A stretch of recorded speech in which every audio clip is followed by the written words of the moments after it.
안녕하세요. 글로벌 리포트 장량입니다. 오늘은 언론사들을 대상으로 부분 재개관 행사를 열고 있는 스미소니언 국립항공우주박물관에 나왔습니다.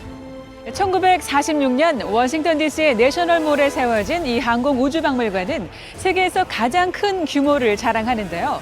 2018년에 시작한 7년 계획의 보수공사가 아직 진행 중이지만 재단장을 마친 건물 절반을 재개관한 겁니다. 이번에 새로 공개된 8개의 전시실에는 음속 장벽을 깼던 최초의 여성 제키 코크란이 비행했던 T-38 텔론 전투기, 샤프 DR-90 경주용 항공기, 영화 스타워즈에 등장했던 엑스윙 스타파이터, 그리고 온도 조절 장치 안에 전시된 아폴로 11호 사령선 콜럼비아호와 인류 최초로 달에 발을 디딘 닐 암스트롱의 우주복과 함께 보실 수 있습니다.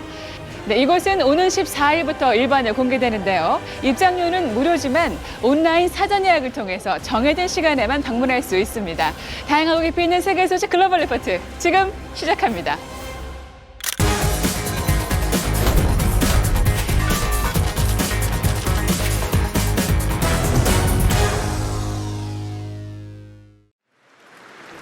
우크라이나 내 4개 지역을 자국 영토로 합병한 블라디미르 푸틴 러시아 대통령이 5일 우크라이나 자포리자 원전을 국유화하는 대통령령을 발표했습니다.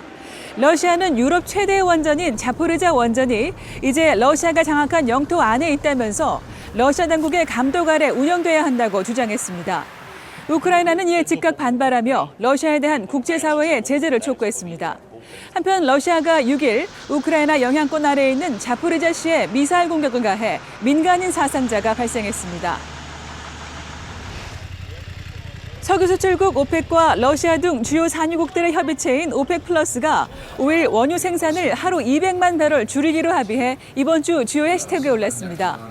전 세계 원유 생산량의 40% 이상을 차지하는 오펙 플러스 회원국들은 오스트리아 빈에서 회의를 열고 유가의 변동성을 예방하기 위해 오는 11월부터 감산에 들어간다고 밝혔습니다. 이는 지난 2020년 이후 최대 감산량으로 전 세계 일일 원유 소비량의 2%에 달하는 수준입니다. 향후 세계 경제가 침체에 빠질 경우 원유 수요가 줄어들 것이라는 전망이 나오는 가운데 지난 6월에 배럴당 120달러에 달하던 유가는 최근 80달러 선까지 하락했습니다. 지난 2일 치러진 브라질 대통령 선거에서 과반 득표자가 나오지 않아 30일 결선 투표에서 승자를 가리게 됐습니다. 루이스 이나시우 룰라 다시우바 전 대통령은 여론조사에서 우세를 보였지만 약 48% 득표율을 보이는 데 그쳤고 자이르 보우소나르 현 대통령은 예상 외로 선전하면서 43%의 표를 얻었습니다. 룰라 전 대통령은 결선 투표에 강한 자신감을 드러내며 보우소나르 대통령과 토론에서 정면 승부를 기대한다고 말했습니다. 한편 보우소나루 대통령은 브라질의 전자투표 시스템에 문제를 제기하면서 패배할 경우 결과에 승복하지 않을 가능성을 내비쳤습니다. 올해 노벨상 수상자가 속속 발표되면서 이번 주 주요 해시태그에 올랐습니다. 스웨덴 노벨위원회는 6일 프랑스 작가 아니 에르노 씨를 올해 노벨 문학상 수상자로 발표했습니다. 단순한 열정, 세월 등의 작품을 쓴 에르노 작가는 일상적인 소재를 단순하지만 강렬한 언어로 표현하는 것으로 알려져 있습니다. 올해 노벨 화학상은 단시간 분자간 쉬운 결합을 뜻하는 클릭 화학 분야에서 성과를 낸 미국과 덴마크 화학자 3명, 물리학상은 양자역학 분야에서 성과를 낸 프랑스와 미국, 오스트리아의 물리학자 3명이 수상했습니다. 노벨 생명의학상은 멸종한 인류인 호미닌의 유전체를 분석해 인간 진화 과정을 밝혀낸 스웨덴의 진화 인류학자 스반테 페보 박사에게 돌아갔습니다.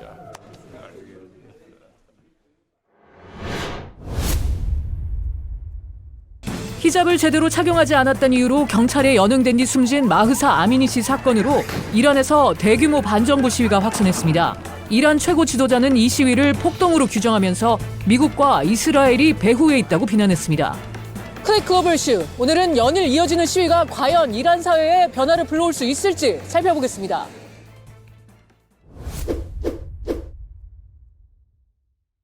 이란에서 3주째 벌어지고 있는 시위. 침묵을 지키던 이란 최고 지도자가 입을 열었습니다.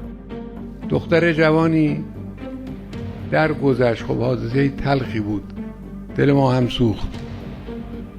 ولی واکنش به این حادثه بدون اینکه تحقیقی شده باشه 하메네이 최고 지도자는 이란 곳곳에서 계속되고 있는 시위를 폭동이라면서 미국과 이스라엘이 설계한 것이라고 주장했습니다. 이란 전역 곳곳에서 아미니 씨의 정확한 사인 규명과 책임자 처벌을 촉구하는 시위대와 강경 대응으로 맞서는 경찰 간 충돌도 늘면서 사망자도 속출하고 있습니다. Hijab is a tool to control women and through women to control the whole society. For them, compulsory hijab is like the Berlin Wall. If we tear this wall down, the Islamic Republic won't exist. 아랍어로 가린다는 말에서 온 히잡. 이슬람 경전 코란에 따르면 여성은 외부 활동 시 몸을 가리도록 되어 있습니다. 어느 정도나 가려야 하는지는 국가나 종파에 따라 조금씩 다른데요. 머리부터 발끝까지 온몸을 가리는 부르카부터 눈 부분은 드러내는 니캅, 얼굴을 뺀 나머지 신체를 가리는 헐렁한 외투인 차도르, 그리고 얼굴만 드러내는 히잡이 있습니다. 이란 여성들도 한때 자유로운 옷차림을 즐겼습니다. 하지만 1979년 이란 왕정을 무너뜨린 이슬람 혁명 이후 수십 년째 히잡 착용을 강요받고 있는 건데요. 여기에 저항하는 이란 여성의 목소리는 작지만 끊이지 않아 왔습니다.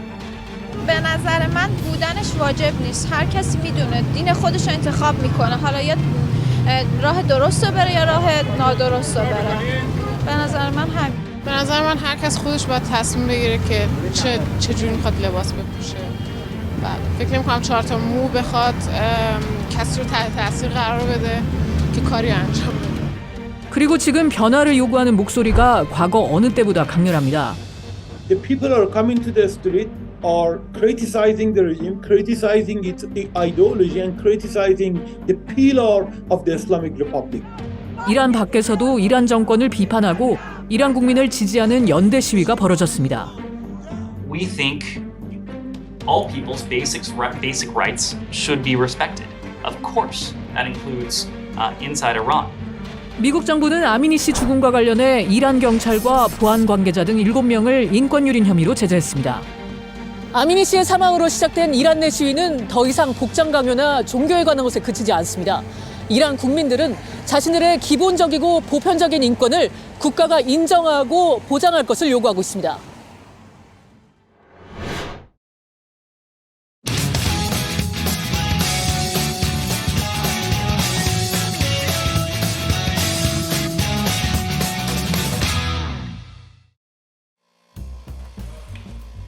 We're reviving an old 110-year-old brand for a few reasons. One is we have a passion for history, and there's some really, really interesting stories out there through the Mount Pleasant Club whiskey brand.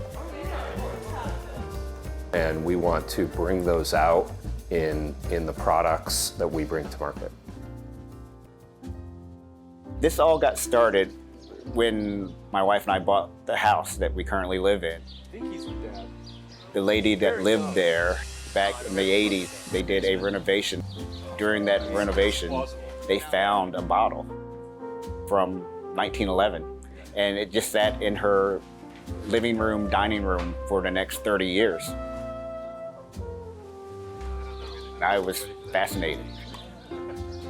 I thought it was such a cool bottle, and just, I almost immediately started to look up because it had William Barry, 2024 14th Street.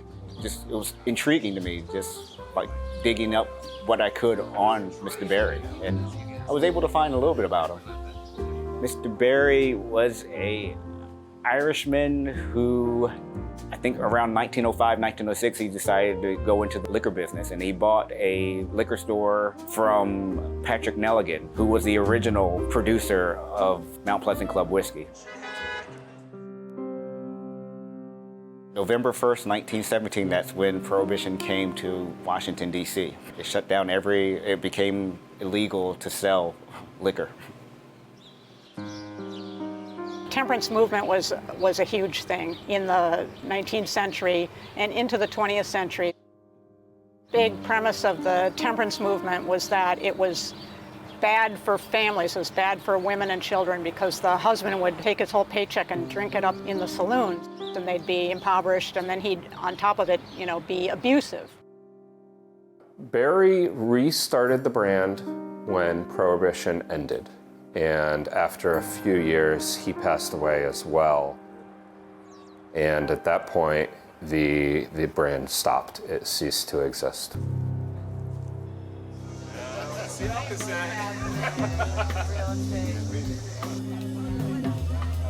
So this is Mount Pleasant whiskey bottle. We will continue to take forward Mount Pleasant Club brand, releasing 2 to 3 batches a year, each named after different streets, each with a different flavor profile. There is an altruistic purpose for doing all of this. We're giving a portion of our proceeds to local community organizations.